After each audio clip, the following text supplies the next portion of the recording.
Hello बच्चों, आज की ये वीडियो हमारी वही सैम्पल पेपर जो मैंने आपको फर्स्ट वीडियो में कराया हुआ था उसी का सेकंड पार्ट है। उसके कुछ क्वेश्चंस थे जो रह गए थे। अब इस वाली वीडियो में हम वो क्वेश्चंस देख लेते हैं। चलिए स्टार्ट करते हैं। पहला क्वेश्चन है क्वेश्चन नंबर 10। कहता है the sum of the squares of 3 positive numbers that are consecutive multiples of 5। कहता है 3 नंबर चाहिए मुझे जो कॉन्जिक्यूटिव है, मतलब लगातार है, और मल्टीपल ऑफ कितने होना चाहिए 5। उन सब का वो नंबर चाहिए, फिर उसका मैं स्क्वायर करूंगी और फिर मैं उसका सम करूंगी, तो वो किसके बराबर होगा 725 के। एक बार हिंदी में भी पढ़ लेते हैं, हिंदी वाले बच्चों के लिए भी एक बार पढ़ लेते हैं। क्वेश्चन नंबर 10 कहता है तीन घनात्मक संख्याओं के वर्गों का योग जो 5 के क्रमागत गुणज हैं। देखो कॉन्टिन्यूअस वर्ड यूज करा है, कॉन्जिक्यूटिव वर्ड यूज किया है, तो इसका मतलब लगातार कॉन्टिन्यूअस नंबर चाहिए। जैसे मैंने बोल दिया 3, इसके बाद मुझे 4 चाहिए, इसके बाद मुझे 5 चाहिए। अगर मान लीजिए मैं कहती हूँ 3 कॉन्टिन्यूअस यानी कि कॉन्जिक्यूटिव या फिर लगातार क्रमागत मुझे नंबर दे दीजिए, तो इसका मतलब 3 कॉन्टिन्यूअस नंबर होने चाहिए। ऐसा नहीं 3 के बाद में 2 के बाद में 5 ला रही हूँ, अरे 3 और 4 कहाँ गए, तो वो कॉन्जिक्यूटिव। अगर मैं कहती कि मुझे 2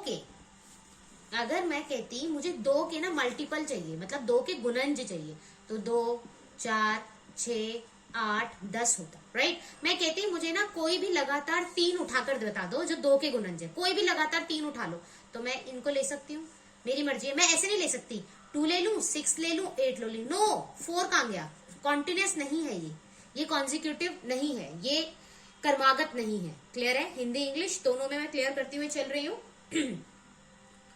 ओके, तो यहाँ पर उसने बोला मुझे ना 5 के मल्टीपल चाहिए, 5 के क्या चाहिए, मल्टीपल चाहिए। अब ध्यान से देखिएगा, अगर मैं पहला नंबर 5 ले लूं, अगला क्या होगा 10, अगला क्या मैं इस 5 को लिख सकती हूँ 5, इसको क्या लिख सकते हैं, देखो 5 + 5 लिख सकते हैं, इसको क्या लिख सकते हैं 5 + 10 लिख सकते हैं, राइट। यानी कि पहले 5 आ रहा है, फिर 5 + 5 आ रहा है, फिर 5 + 10 आ रहा है। अगला अगर मैं बात करूं तो 5 प्लस क्या हो जाएगा, देखो 5 का चेंजेस आ रहा है यहाँ से, 5 5 5, तो यहाँ पे क्या आ जाएगा 15 आ जाएगा। क्लियर है इतनी बात? लेकिन ये तो मैंने तब हुआ ना जब मैंने नंबर 5 से शुरू किया। इसने तो कहा रेंडमली आपको कोई भी लेना है, तो मुझे तो नहीं पता, तो क्या मैं पहले नंबर को अपनी मर्जी से, यहाँ मैंने 5 माना था ना, मैं अपनी मर्जी से कुछ भी मान सकती हूँ। मैंने बोला मैं अपनी मर्जी से ना 5x मान रही हूँ, मैं अपनी मर्जी से क्या मान रही हूँ 5x मान रही हूँ, तो यानी कि ये 5x होगा, तो यहाँ पे क्या आएगा 5x में प्लस हो गया 5, तो क्या होगा जो भी आएगा वो 5 का मल्टीपल होगा। यहाँ पे देखिए 5x + 10 जो भी आएगा वो 5 का मल्टीपल होगा, और वो इसके बाद ही होगा, जस्ट इसके बाद। कैसे देखिए, अगर मैंने 5x की वैल्यू रखी 1, x की वैल्यू अगर मैंने रखी 1, तो ये क्या बनेगा 5, ये क्या बनेगा 10, और ये क्या बनेगा 15। अगर मान लो कोई कहता है मैं तो 2 रखूंगा, तो रखो जरा 10, 5 2 10 और +5 कितना हो जाएगा 15। फिर यहाँ रखो 5 2 10 और 10 और 10 कितना होता है, 10 और 10 कितना हो जाएगा 20। क्या ये कॉन्टिन्यूअस आ रहे हैं? तो x की आप कोई भी वैल्यू रखकर देखिए। कोई बच्चा अगर कहे कि मैम मैं तो 10 रखूंगा, तो आप 10 रख लो, 20 रख लो, 25 रख लो, जो मर्जी रखे। ये जो चीज रिप्रेजेंट करेगी वो क्या करेगी, 3 कॉन्टिन्यूअस नंबर, 3 कॉन्जिक्यूटिव नंबर, जो कि क्या है 5 के मल्टीपल है। क्या है वो 5 के मल्टीपल है। क्लियर हुई है बात, समझ आया? जब भी ऐसा क्वेश्चन आता है तो पहले आप रफली लिख कर देखें, उससे आप निकाले कि मुझे क्या लेना है। क्लियर है, राइट। अगर यहीं पे मैं कहती 3 के मल्टीपल लाइए, 3 6 और अगला क्या होता 9, इसको लिख सकते थे 3x, इसको लिख सकती थी 3x + 3। क्या मैं इसको लिख सकती हूँ 3x + 6। अब देखो x की वैल्यू अगर मैं 1 रखूं तो 3 आएगा, 2 रखेंगे तो 6 आएगा, 3 रखेंगे तो 2 रखेंगे तो कितना आ जाएगा, सॉरी अभी यहाँ क्या रखना, 1 रख रहे थे, 1 रखेंगे तो कितना आ जाएगा ये 9। अगर कोई बच्चा कहता है नहीं मैम मुझे तो ना यहाँ पे 3 रखना है, 3 रख लो, 3 रखो, यहाँ देखो 3 तिया 9, 3 तिया 9, 10 11 और 1 12, 3 तिया 9, 9 और 6 कितने हो जाएंगे आपके 15। क्या ये तीनों लगातार आ रहे हैं? तो आप ऐसे कोई भी नंबर को ले सकते हैं। क्लियर है? कोई रट्टा नहीं मारेगा कि मैम 5 के मल्टीपल है, अच्छा 5x + 5, 5x + 10, ऐसे रट्टा मार के कोई भी नहीं लेगा। ऐसे आप निकालने लायक खुद बने। क्लियर है? चलिए अब अपना क्वेश्चन सॉल्व करते हैं। एक्चुअली में हमारा क्वेश्चन क्या है वो देख लेते हैं। ठीक है, अब मुझे पता चल गया कि 3 जो लगातार कॉन्टिन्यूअस 3 कॉन्जिक्यूटिव नंबर्स जो मुझे चाहिए थे, 3 कॉन्जिक्यूटिव नंबर्स चाहिए थे। Let us suppose question number 10 था ये। मल्टीपल ऑफ 3 consecutive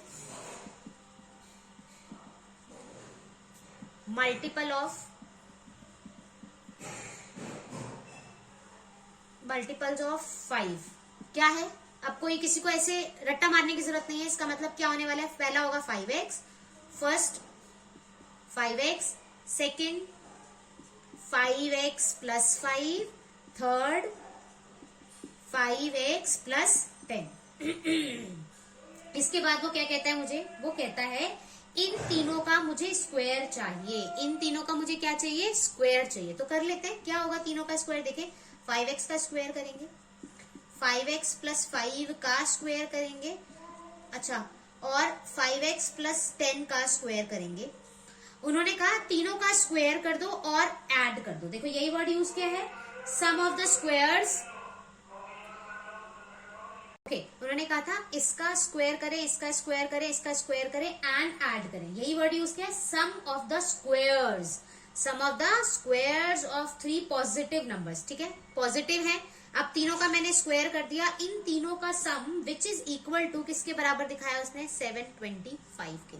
अब ये मुझे इसको पूरे को क्या करना है, सॉल्व करना है। चलिए क्वेश्चन सॉल्व करते हैं। इनको सॉल्व करना है, इसको सॉल्व करेंगे तो क्या आएगा, 5 का स्क्वायर यानी 25, x का स्क्वायर, यहाँ पे क्या लग जाएगा, फॉर्मूला आइडेंटिटी लगेगी, a प्लस बी की whole power 2 which is equals to a square plus 2ab plus b square. Clear है। तो यहाँ पे क्या आ जाएगा, 5x की power 2 plus 5 plus 2 into a कौन है मेरा 5x और b कौन है मेरे पास 5 है, प्लस 2ab हो गया प्लस b का स्क्वायर, b कौन है 5, तो 5 का स्क्वायर।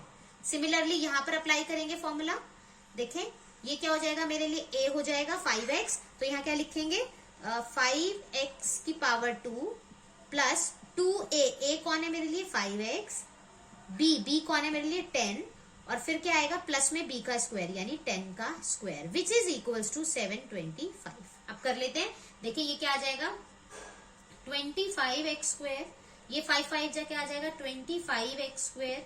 यहाँ देखिए 5 जा 25, 25 को 2 से मल्टीप्लाई करेंगे तो क्या आ जाएगा 50x, यहाँ पे 5 जा 25, अगेन 5 जा 25 और x स्क्वायर है साथ में, प्लस में 5 2 जा 10, 10 को 10 से करेंगे तो क्या आ जाएगा 100x और ये आ जाएगा 100 विच इज इक्वल्स टू 725।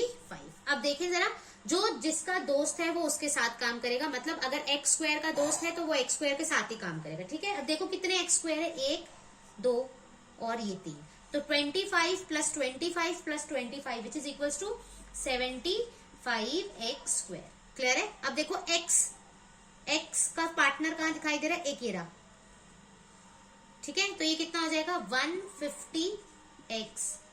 अब देखो और नंबर कहीं है, और कुछ नहीं है, नंबर है ये 25 और ये 100, तो कितना आ जाएगा 125। क्लियर है। अब 725 को इस तरफ बुला लेते हैं तो माइनस का 725 हो जाएगा विच इज इक्वल्स टू 0। ये क्या बचेगा हमारे पास, देखें 75x square plus 150x and 725 में से 125 जाएगा तो क्या बचेगा 600। निशान किसका आता है, जो बड़ा है, तो माइनस का, प्लस माइनस माइनस। अब देखो 75 2 जा और ये 8 जा, मैं क्या कर रही हूँ 75 कॉमन ले रही हूँ। 75 जैसे ही कॉमन लेंगे क्या बचेगा x स्क्वायर, ये 25 2 पे आ जाएगा, ये 75 इंटू 75 के, सॉरी 75 को 2 से मल्टीप्लाई करोगे तो कितना आएगा 150, तो यहाँ पे क्या बच जाएगा 2। अच्छा 600 को देखो कैसे लिख सकते हैं, 75 इंटू 8, हाँ बिल्कुल ठीक है। तो यहाँ से मैंने 75 ले लिया, यहाँ से भी मैंने 75 ले लिया, कौन बच गया यहाँ पे 2x, यहाँ पे कौन बच जाएगा 8 which is equals to 0। Clear है। ये वाली टर्म यहाँ पे इधर से इधर जाएगी, मल्टीप्लाई की टर्म उधर जाएगी तो किसकी हो जाएगी, डिवाइड में, तो ये 75 इधर चला जाएगा तो 0 हो जाएगा। यहाँ पे क्या बचेगा x square 2x minus 8 which is equals to 0। ये हमारे पास क्या दिखाई दे रही है, एक क्वाड्रेटिक इक्वेशन। अब ये एक द्विघातीय समीकरण है, क्वाड्रेटिक इक्वेशन है। अब आपको इसको क्या करना है, सॉल्व करना है। आप द्विघातीय फॉर्मूले से भी सॉल्व कर सकते हैं, मतलब क्वाड्रेटिक फॉर्मूले से भी सॉल्व कर सकते हैं, आप इसको फैक्टराइजेशन से भी सॉल्व कर सकते हैं। ठीक है, देख लेते हैं एक बार फटाफट से। देखें मैंने सिखाया हुआ है कैसे सिखाया था मैंने, एक्स स्क्वायर के साथ जो भी नंबर है, यहाँ कुछ नहीं है तो 1 होगा, जो भी नंबर है वो अकेले नंबर के साथ मल्टीप्लाई होगा। तो यहाँ लिखेंगे मल्टीप्लाई करने पर कितना आना चाहिए, 1 को 8 से मल्टीप्लाई करेंगे तो आंसर आया 8। फिर मेरी गाड़ी यहाँ से चलेगी, देखिए यहाँ निशान किस चीज का है, सब्ट्रैक्शन, मतलब माइनस का निशान है, तो एम नहीं लिखेंगे एस लिखेंगे, सब्ट्रैक्शन। ठीक है, सब्ट्रैक्ट करने पर कितना आना चाहिए, बीच में जो नंबर है, बीच में क्या नंबर है 2। तो मतलब मुझे ऐसे 2 नंबर ढूंढने हैं जिनको मल्टीप्लाई करने पर कितना दे दे, 8 दे दे, और माइनस करने पर कितना दे दे, 2 दे दे। अब देखो 2 के टेबल में 8 आता है क्या, कितने पे आता है, 2 4 जा 8, यही होता है क्या। 4 में से 2 जाएगा तो क्या 2 आएगा, बिल्कुल 4 में से 2 जाएगा तो 2 आएगा, बिल्कुल आएगा। क्या 4 और 2 को मल्टीप्लाई करेंगे 8 आएगा, बिल्कुल आएगा। तो मतलब वो जो 2 नंबर मुझे चाहिए थे वो क्या है, 4 और 2। क्लियर है। अब मैंने सिखाया था जो जैसा है वो वैसा ही रहेगा, जो जैसा है वो वैसा ही रहेगा, किसी को चेंज नहीं करते। सिर्फ कौन टूटता है, जैसे जो बीच वाली टर्म होती है, और वो मिडल टर्म कैसे तोड़ी जाती है, जैसे हम यहाँ लिखते हैं, ये देखो 4 - 2, तो 4 - 2। क्लियर है। यहाँ क्या आ जाएगा, एक्स स्क्वायर, एक्स अंदर जाएगा तो 4x minus 2x minus 8 equal to 0 चल रहा है। ये 2 में ब्रेक हो गया।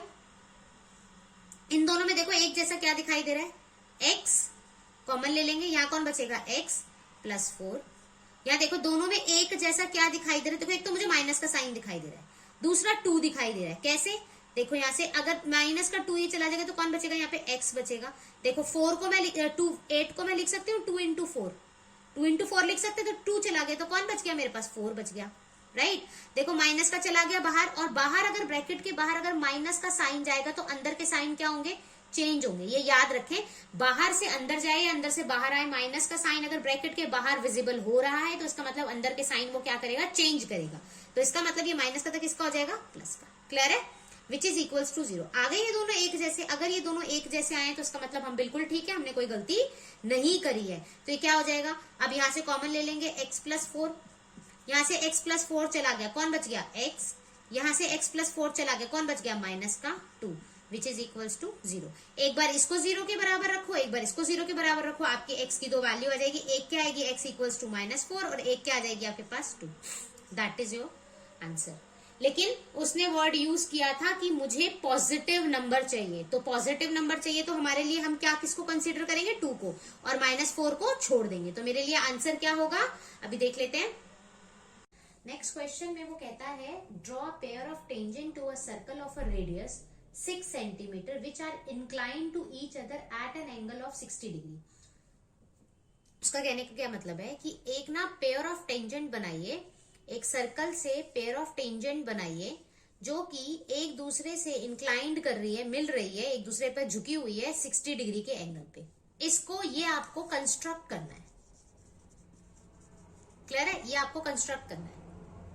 कैसे करेंगे, मैं पहले रफ में समझाऊंगी, फिर हम फेयर करेंगे। ओके।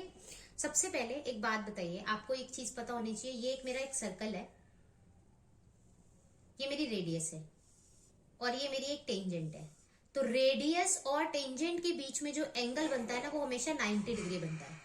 किसके बीच में, रेडियस एंड टेंजेंट के बीच में। अगर किसी ने मेरी पिछली वाली वीडियो देखी हो तो उसको मैंने वहां पर भी एक्सप्लेन किया था, टेंजेंट एंड रेडियस के बीच में जो एंगल बनता है वो हमेशा कितने डिग्री का बनता है, 90 डिग्री का बनता है। राइट।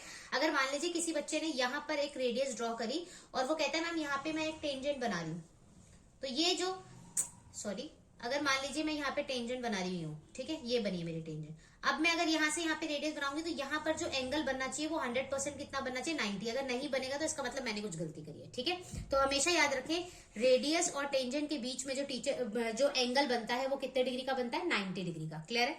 तो अगर ये टेंजेंट है, इसका पॉइंट ऑफ कॉन्टैक्ट ये है, यहां से मैं इसको मिलाऊं, ये इसका पॉइंट ऑफ कॉन्टैक्ट ये है, यहां से मिलाऊं, तो यहाँ पे जो एंगल बनेगा वो 90 बनेगा।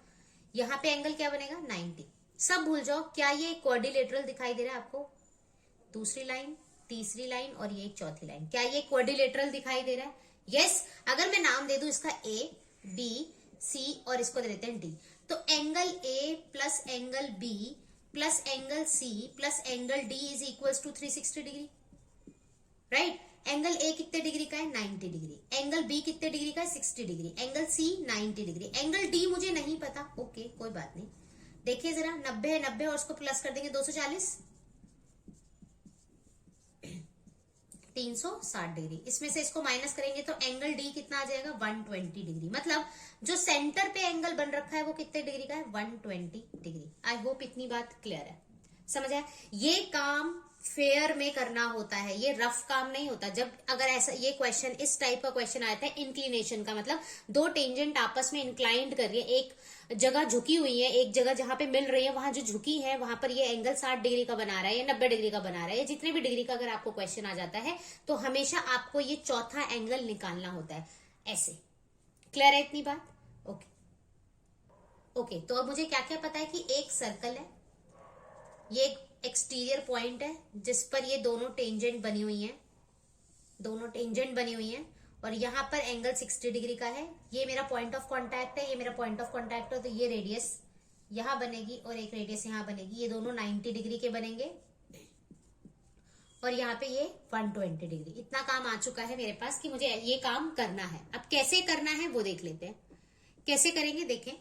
सबसे पहले मुझे जो रेडियस दी गई है, उसने कहा है जो आप सर्कल बनाएं उसके लिए रेडियस हम आपको दे रहे 6 सेंटीमीटर। मैं सबसे पहले क्या करूंगी सबसे पहले क्या करूंगी 6 सेंटीमीटर लूंगी और एक सर्कल बना दूंगी। बन गया मेरा एक सर्कल बन गया। सबसे पहला काम 6 सेंटीमीटर आपको ड्रॉ करना है। क्लियर है? 6 सेंटीमीटर यूज करके रेडियस आपने एक सर्कल ड्रॉ करना है। क्लियर है? अगर ये एक सर्कल है तो इसके सेंटर पे, ये था ना मेरा क्वेश्चन, यहाँ पे एंगल बन रहा था 120, यहाँ 90, यहाँ भी 90 और यहाँ पे बन रहा था 60। तो सेंटर पे एंगल कितने डिग्री का बनना चाहिए 120। अगर ये रेडियस है तो इसके सेंटर पे एंगल कितने डिग्री का बनना चाहिए 120। तो ये फर्स्ट आर्क सेकेंड आर्क, ये मेरा 120 बन जाएगा। ठीक है, ये दोनों मेरी रेडियस आ गई, ये वाली और ये वाली। अच्छा, यहाँ पे कितने डिग्री का एंगल बनना चाहिए 90, तो यहाँ पे क्या करेंगे 90 बनाएंगे। आई होप सबको आता है 90 बनाना। यहाँ हम 90 डिग्री का एंगल बनाएंगे। सेम काम हम यहाँ करेंगे, ये दोनों इस जगह पे मिलेगी और ये एंगल ऑटोमेटिकली कितने डिग्री का लेकर आएगी 60 डिग्री का। क्लियर है? अब मैं इसे फेयर में क्वेश्चन सॉल्व कर रही हूँ, इसीलिए मैंने स्केच पेन का यूज किया है।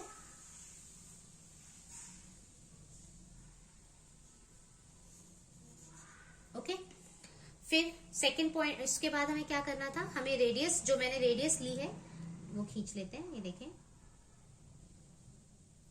6 सेंटीमीटर की हमने रेडियस भी बना ली। अब यहाँ पे सेंटर पे जो एंगल बनेगा वो कितने डिग्री का बनना चाहिए था 120 डिग्री बना लेते हैं। फर्स्ट आर्क यहां से लगाएंगे। ये पहली आर्क जो लगती है वो 60 डिग्री की होती है, अगली जो होती है वो कितने डिग्री की होती है 120।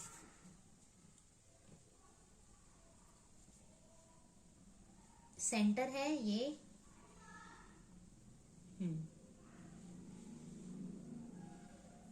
ओके, बन गया, हमारी दोनों रेडियस भी आ गई, हमारी दोनों रेडियस आ गई। अब क्या करना है, यहाँ पर 90 डिग्री बनाएंगे और यहाँ पे 90 डिग्री। कैसे बनाएंगे देखिए, सोचिए ये मेरी एक लाइन है, इस लाइन के ऊपर मुझे 90 डिग्री का एंगल बनाना है। तो पहले हम ऐसे बनाते हैं, ओके। फिर हम सबसे पहले यहाँ पे रखते हैं और एक आर्क लगाते हैं, फिर हम यहाँ पे रखते हैं, एक आर्क लगाते हैं, राइट। एक बार यहाँ रखते हैं और आर्क लगाते हैं, ठीक है।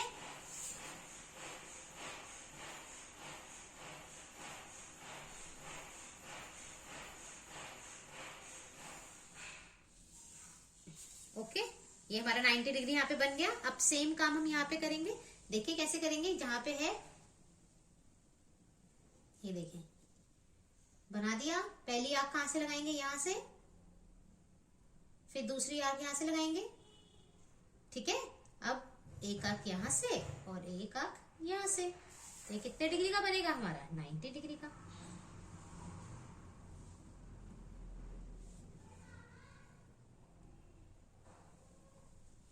और ये हम लाइन ड्रॉ कर देंगे।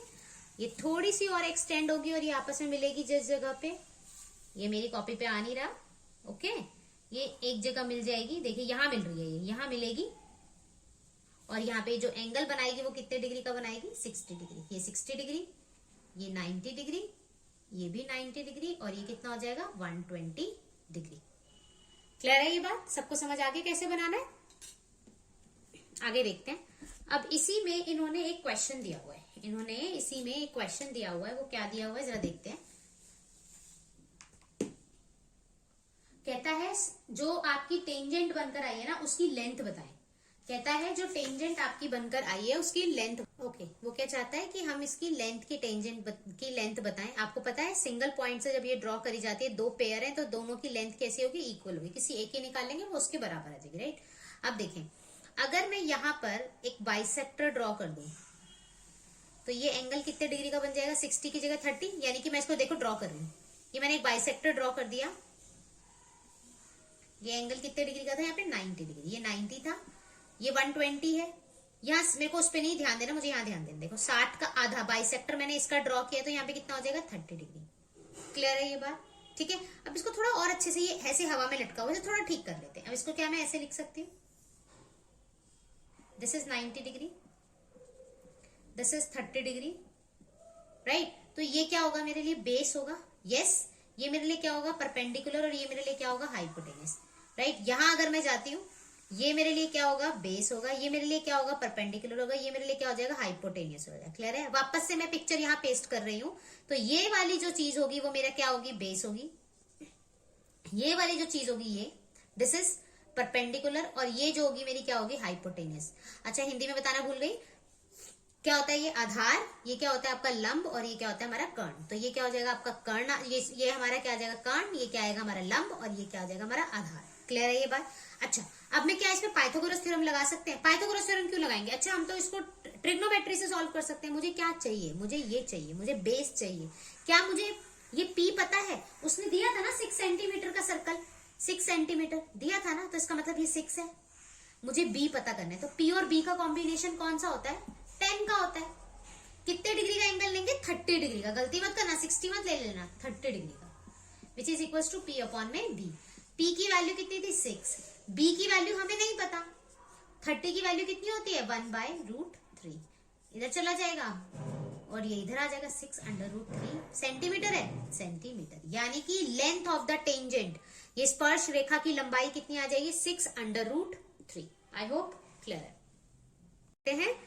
x की वैल्यू हमारे लिए क्या है, 2 है। -4 नहीं लेंगे क्योंकि उसने पॉजिटिव नंबर्स मांगे, ठीक है। तो अब यहाँ देखो 5 × 2 यानी कि 10, 5 × 2 + 5 यानी कि 15, और 5 × 2 + 10, 5 2 10 और 10 कितना आ जाएगा, 20। तो वो 3 लगातार नंबर कौन से आ गए, 10, 15 और 20। आई होप क्वेश्चन समझ आया है। अगर किसी को कोई भी डाउट हो तो वो कमेंट करके पूछ सकता है। चलिए, आपका क्वेश्चन नंबर 12 है, वो देख लेते हैं। The following age wise chart of 300 passengers, मतलब 300 पैसेंजर का ये पूरा का पूरा डेटा क्रिएट किया गया। मतलब टोटल नंबर ऑफ फ्रीक्वेंसी वो हमें कितनी गई है, दी गई है 300 दी गई है, ठीक है।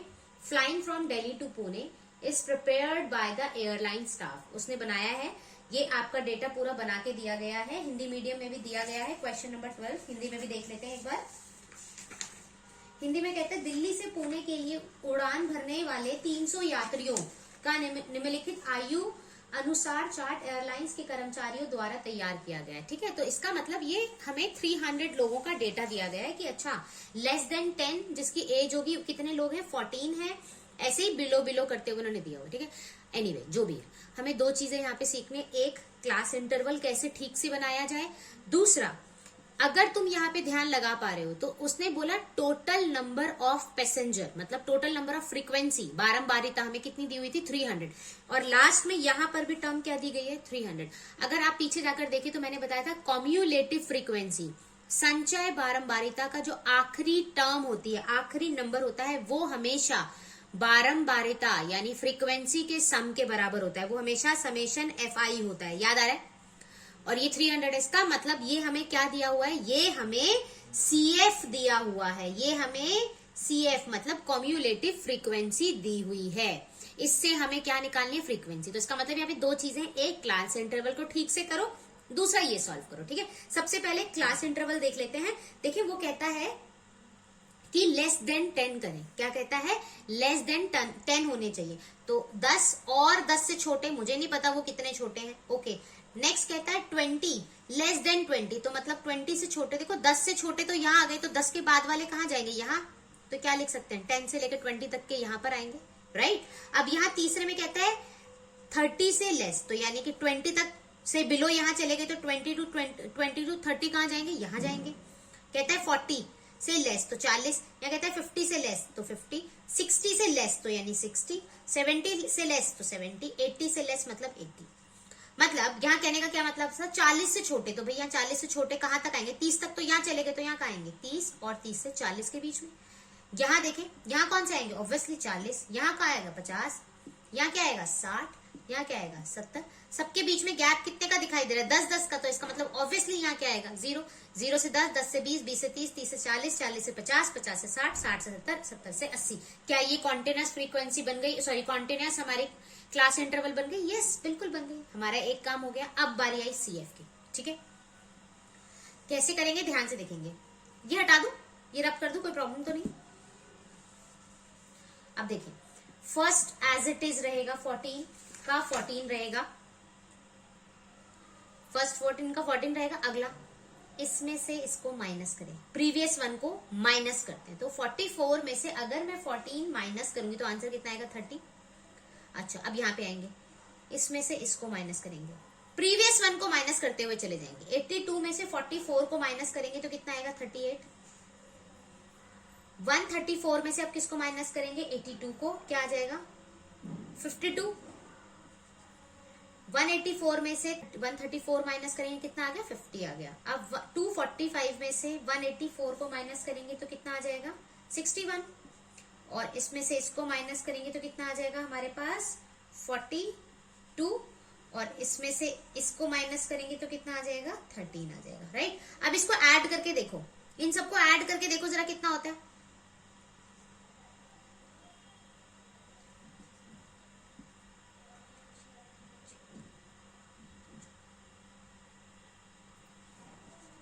आ गया 300, बिल्कुल करेक्ट है।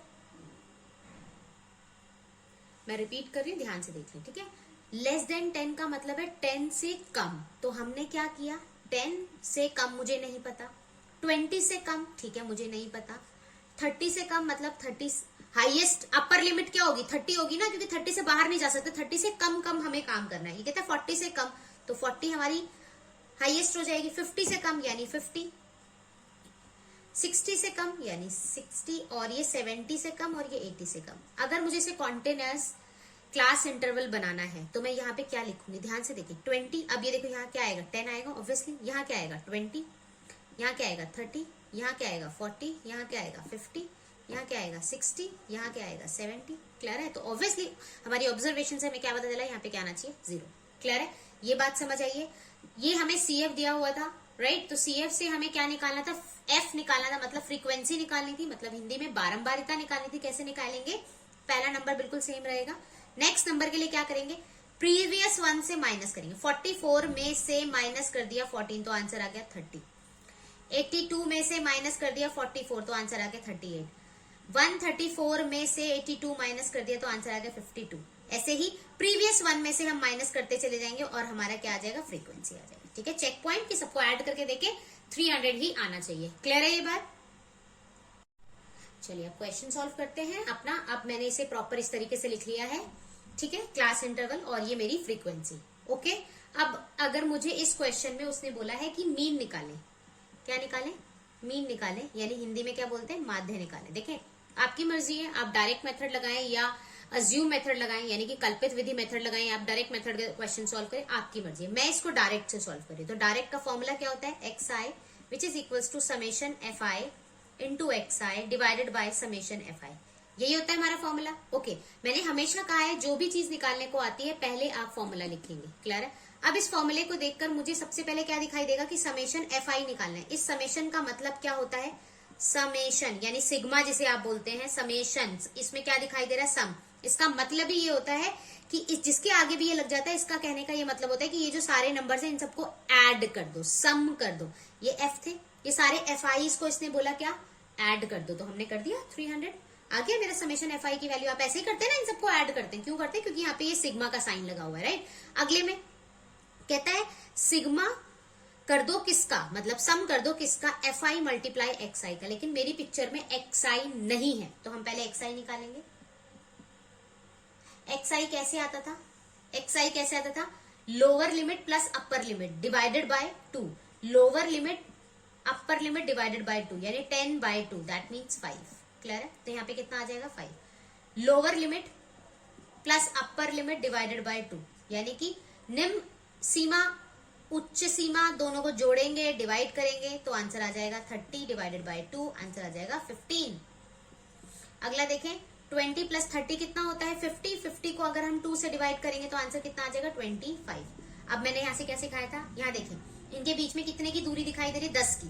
अच्छा यहाँ देखना कितने की दूरी दिखाई दे रही है 10 की, यहाँ भी कितने की दिखाई दे रही है 10 की, आगे भी कितने की आने वाली है 10 की। तो अब आगे सॉल्व करके देखने की जरूरत नहीं है, यहाँ से क्या करेंगे आप 10 ऐड करते चले जाएंगे। देखो 25 में 10 ऐड करेंगे तो कितना आएगा 35, यहाँ करेंगे 45, यहाँ 55, यहाँ 65, यहाँ 75। अच्छा एक बार चेक कर लेते हैं, किसी एक को उठाते हैं, चलो इसको उठाते हैं। 50 को और 60 को जोड़ेंगे तो कितना आएगा 110। अच्छा इसको 2 से डिवाइड करेंगे तो 55 आएगा। क्या मैं बिल्कुल ठीक हूँ? बिल्कुल ठीक हूँ। क्लियर है ये बात? समझ आ गया सबको एक्स आई निकालना? आई होप एक्स आई निकालना सबको आता हो, और नहीं आता तो आप सीख लें। ओके अब मेरी पिक्चर ये कहती है कि एफ आई और एक्स आई को दोनों को क्या करें, मल्टीप्लाई करें। कर लेते हैं। 14 को 5 से करेंगे 70, 15 3 45, 450, 25 38, 950,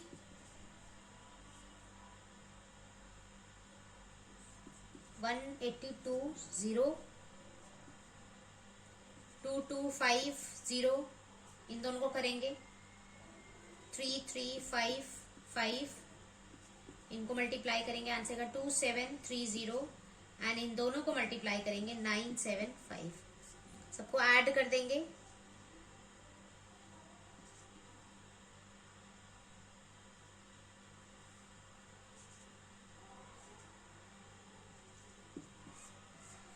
आपका क्योंकि ऐड क्यों किया, क्योंकि उसने बोला हुआ था फॉर्मूले में। ठीक है अब वैल्यू रख देते हैं, जो भी उन्होंने दिया हुआ है हम वो वैल्यू रख देंगे। जो हमारी वैल्यू निकल कर आई है क्या, ये देखो summation F I into X I कितना है 12600, और समेशन एफ आई की वैल्यू कितनी थी 300।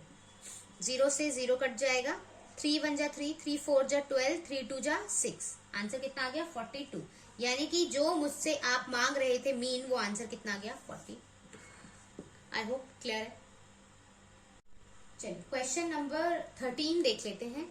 अ lighthouse is a tall tower with light near the top. These are often built on island, coast or on a cliff. Lighthouses on a water surface act as a navigational aid to marines and send warning to boat and ship for dangerous. वो क्या कह रहा है, एक ना आपको light house आपने देखा होगा, जो पानी वाला जो एरिया होता है, समुद्री एरिया होता है, वहां पर बहुत ऊपर ऊपर तक ना लाइट हाउस बनाए जाते हैं। ठीक है, जैसे मान लो आप ये सोच के चलो जैसे कि आपको स्ट्रीट लाइट्स होती है ना, क्यों होती है, ताकि आपको दूर दूर तक रात को भी दिखाई दे। ठीक है, तो ऐसे ही पानी के अंदर एक लाइट लगाई जाती है जिसको हम बोलते हैं लाइट हाउस। इसके ऊपर लाइट होती है और ये क्या करती है, आसपास देखती है, और क्या करती है, अगर कोई खतरा वगैरह होता है तो शिप को ये नोटिफिकेशन पहुंचा देती है, बता देती है कि भाई कोई प्रॉब्लम है। ठीक है, तो ऐसे ही उसने एक पिक्चर दी हुई है आपको बनाकर। एक तरफ एंगल बन रहा है वो 30 डिग्री, अच्छा नहीं ये है 30 डिग्री, और एक तरफ बन रहा है एंगल 60 डिग्री। क्लियर है, ये उन्होंने दो एंगल बनाए हुए हैं। अब ऊपर से नीचे की तरफ देखेगा तो एंगल ऑफ डिप्रेशन ही बनेगा, तो यहाँ पे एंगल बनेगा, यहां से यहां देख रहा है। ठीक है, तो यहाँ पे कितने डिग्री का बन रहा है, 60 डिग्री का बन रहा है। ओके, चाहता क्या है वो मुझसे ये चाहता है अ शिप एंड द बोट। अच्छा, इनके बीच में जो दूरी है वो कितनी है, it is approximately 40 metres high. अच्छा, इसकी जो हाइट है वो अप्रोक्सीमेटली कितनी दी हुई है उसने, 40 मीटर दी हुई है। फिर वो कहता है और and its beam can be seen at the distance of 30 kilometres. A ship and a boat are coming towards the light. Light की तरफ आ रहा है, एक शिप है और एक बोट है, दोनों की दोनों क्या कर रहे हैं, एक यहां से कोई शिप है और एक बोट है, वो दोनों इसकी तरफ आ रहे हैं, इसकी तरफ अप्रोच कर रहे हैं, मतलब लाइट हाउस की तरफ अप्रोच कर रहे हैं। एक का एंगल बनाया हुआ 30 डिग्री का, एक बन रहा है 60 डिग्री। ठीक है, क्लियर है। ओके, वो कहता है फर्स्ट क्वेश्चन पूछता है which of the two boats और the ship is the nearer to the lighthouse. कौन दोनों में से, कौन शिप या बोट, कौन दोनों में से इसके पास है, लाइट हाउस के पास है। अच्छा एक बात बताओ, मैं यहाँ खड़ी हूँ, मेरी एक दोस्त यहाँ है, मान लो इसका नाम, मेरा नाम है ए, मेरी एक दोस्त है बी और एक मेरी दोस्त है सी। मुझे कैसे पता चलेगा कौन कितने दूरी पर है? जब मुझे डिस्टेंस मैं निकालूंगी, जब तक मुझे डिस्टेंस नहीं पता होगा, मैं जब तक ये नहीं जानती कि वो मेरे से कितनी दूरी पर, मैं कैसे बताऊंगी कौन मेरे पास है कौन मेरे दूर है, राइट। तो इसीलिए क्वेश्चन मार्क इनडायरेक्टली वो किस पे दे रहा है, समझ आया? यानी कि मुझे ये निकालना है और मुझे ये निकालना है और ये मुझे दिया हुआ है। क्लियर है मेरी स्टोरी? अब आगे सब कुछ भूल जाओ, सब कुछ भूल जाओ, बस एक नॉर्मल सा क्वेश्चन है जिसमें मुझे ये डिस्टेंस निकालना है और ये डिस्टेंस निकालना है। क्लियर है इतनी बात? चल ओके, मैंने पिक्चर्स इसमें नाम दे दिया A B C D, ठीक है। अब मैंने इससे पहले जो क्वेश्चन कराया था, इससे पहली वाली वीडियो में मैंने उसमें बताया था, अगर मान लीजिए मैं यहाँ खड़ी हूँ और मैं यहाँ देख रही हूँ ये एंगल, और मैं यहाँ खड़ी हूँ और मैं यहाँ देख रही हूँ, तो ये एंगल जो दूर है वो कम होगा, जो पास होगा वो एंगल क्या होगा, ज्यादा होगा, राइट। तो ये यहाँ पर ये 60 डिग्री है, तो ऑब्वियसली ना पता होगा आपको, यहाँ पे इसको हम क्या ले लेंगे 60, ऑल्टरनेट इंटीरियर एंगल। ये एंगल और ये एंगल इक्वल होता है, ठीक है। तो ये एंगल 60 डिग्री का था तो ऑटोमेटिकली ये 60 डिग्री का बन गया, ये 30 का था तो ऑटोमेटिकली ये 30 का बन गया। अगर मैं बोलूं ये बोट है और ये शिप है, मैं कहूं कौन पास होगा लाइट हाउस के, तो ऑब्वियसली आपका दिमाग क्या कहेगा कि मैम ये 60 डिग्री का एंगल बना रहे हैं, मतलब ये ज्यादा बना रहे हैं, तो इसका मतलब ये ज्यादा पास है, और ये क्या होगा, दूर होगा, तो मतलब शिप पास है बोट दूर है। लेकिन कितनी दूर है वो हमें निकालना पड़ेगा, वो हमें सॉल्व करना है। तो चलिए वो फटाफट से सॉल्व कर लेते हैं। मैंने सिखाया था, अब देखें, अब 1 बाय 1 काम करेंगे, ठीक है। मैं पहले ट्राइंगल ले रही हूं, ट्राइंगल ABC, और सब भूल जाएंगे, सिर्फ मुझे पता है ABC, ट्राइंगल ABC, ठीक है। उसमें मुझे क्या दिया हुआ है, परपेंडिकुलर दिया हुआ है, बेस मुझे निकालना है। P और B का कॉम्बिनेशन कौन सा होता है, 10 का होता है, तो हम क्या लेंगे 10, एंगल कितने डिग्री का है 60 degree, which is equals to P upon में B। P क्या है मेरे पास AB, P क्या है मेरे लिए AB, और B क्या है मेरे लिए BC। ओके चलिए अब वैल्यू रख देते हैं।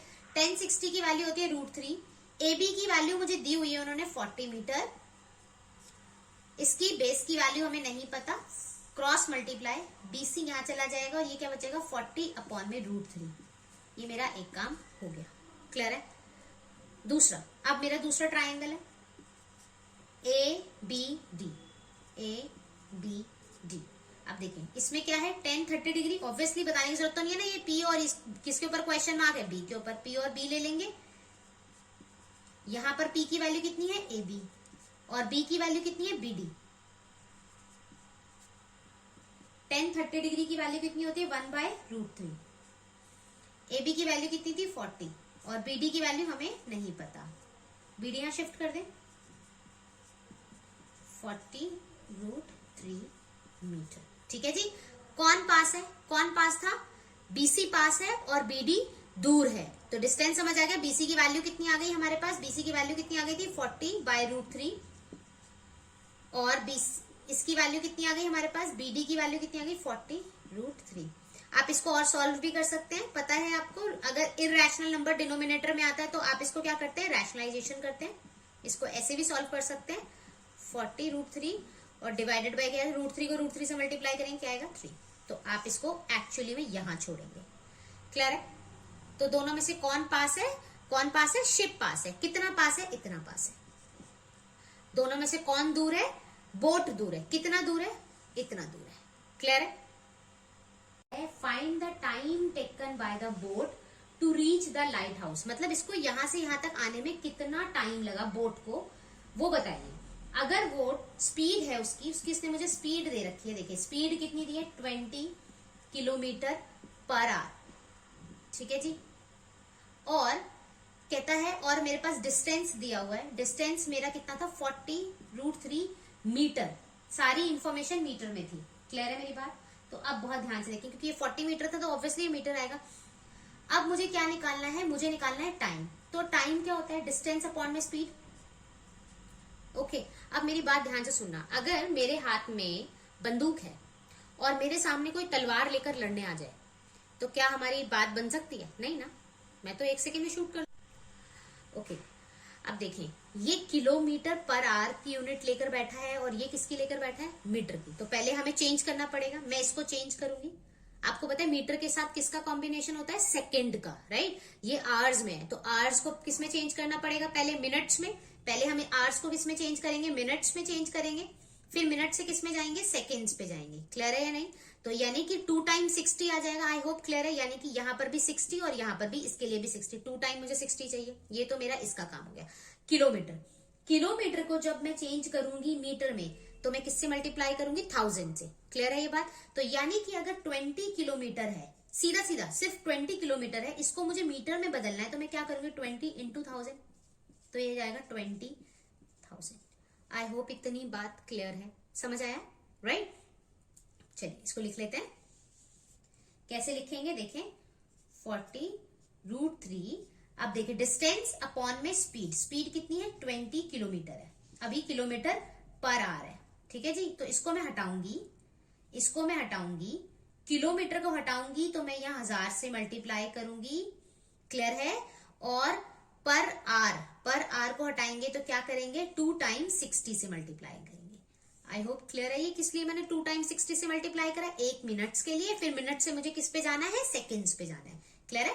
अब देखिए, 1 2 1 2 कट गया, ये इससे ये भी कट गया। क्या बचा मेरे पास? देखें, 4√3 इंटू 6 इंटू 6 डिवाइडेड बाय 20।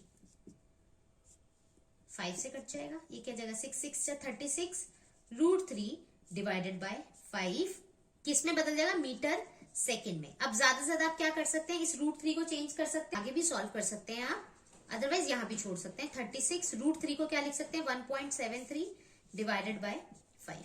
ठीक है, दोनों को सॉल्व करेंगे, आंसर आ जाएगा 12.45।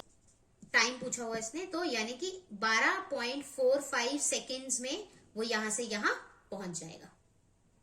लास्ट क्वेश्चन है, क्वेश्चन नंबर 14 ही है। हाँ, क्वेश्चन नंबर 14 है। बहुत ही बड़ा क्वेश्चन है, आप लोग रीड कर लेना, मैं बता देती हूँ क्या है।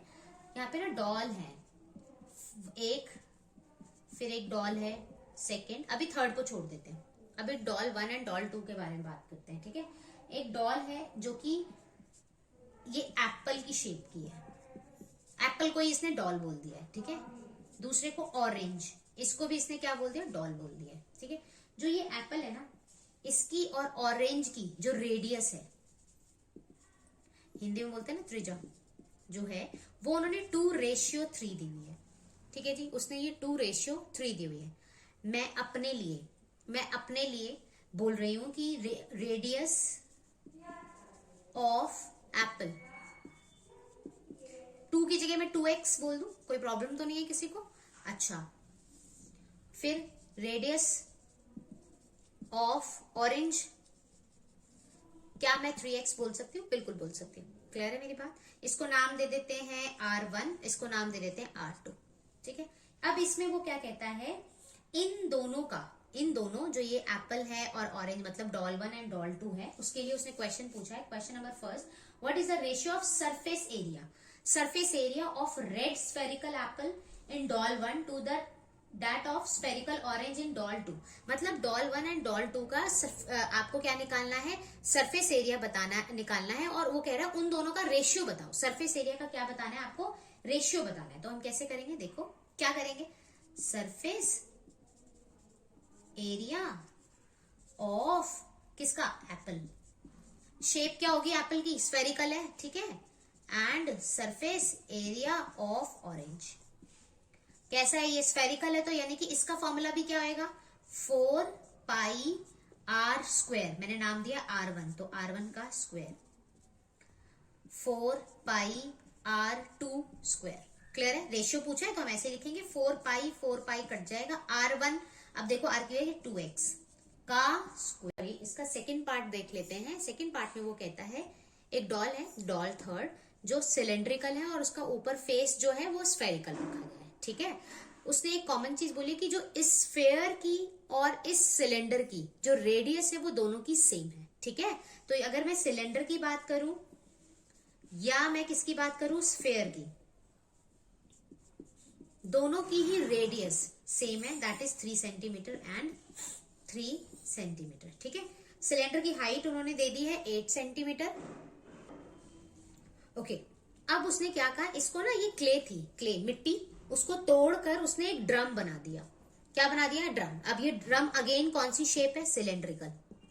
ये भी सिलेंडर है, इसकी रेडियस दे दी, लेकिन उसने हाइट नहीं दी। मुझे एक बात बताइए, मैं मार्केट गई, मैं मार्केट से मैंने क्या करा, बेसन के लड्डू खरीदे, और रास्ते में इतनी भीड़ थी और मैं इतनी स्पीड में स्कूटी चलाकर आई कि मेरे सारे लड्डू टूट गए।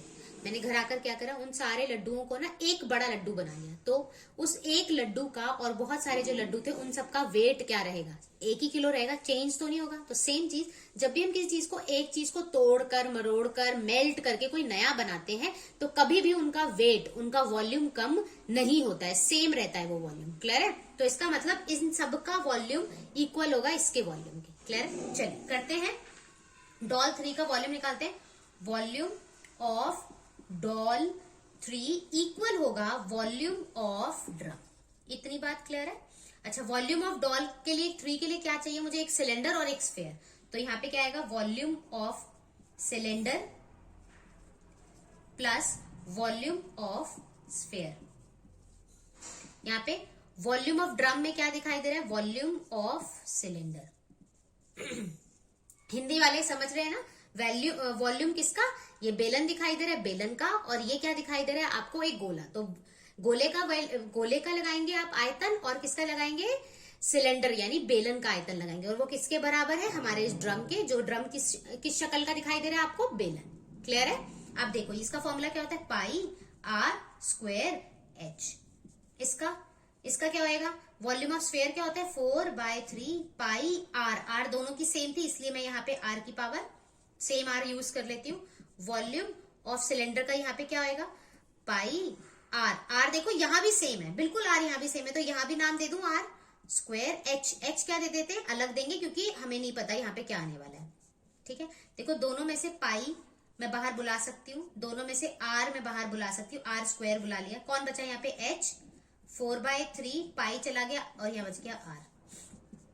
पाई आर स्क्वायर और एच, देखो ये दोनों कैंसिल हो गए पूरे पूरे, यहां बच गया। अब वैल्यू रख लेते हैं, फटाफट से देख लेते हैं। सॉरी, यहां रख लेते हैं। एच की वैल्यू देखें क्या थी हमारे पास? एच की वैल्यू कितनी थी? 8 प्लस 4/3 इंटू आर की वैल्यू कितनी थी? 3 बराबर, यहां सिर्फ एच बचा हुआ है। ठीक है, 3 से 3 कट गया, 8 प्लस 4 बराबर एच, यानी कितना हो गया? 12 सेंटीमीटर इक्वल टू एच। मतलब इस ड्रम की जो हाइट थी वो कितनी आ गई? 12 सेंटीमीटर। आई होप क्लियर है। अगर आप लोगों को ये कंटेंट अच्छा लगा हो, समझ आया हो, तो प्लीज अपने फ्रेंड्स के साथ भी शेयर करें, मेरे चैनल को लाइक करें, सब्सक्राइब करें, और वेट करें, मैं एक और अगला सैंपल पेपर है उसकी भी वीडियो बनाकर आपको फॉरवर्ड करूंगी। क्लियर है? अगर आपको किसी स्पेसिफिक कोई टॉपिक ऐसा है जो आपको समझ नहीं आया, आप मुझे कमेंट कर सकते हैं, मैं कोशिश करूंगी कि मैं उसके ऊपर आपकी वीडियो बनाकर वो कंटेंट आपको क्लियर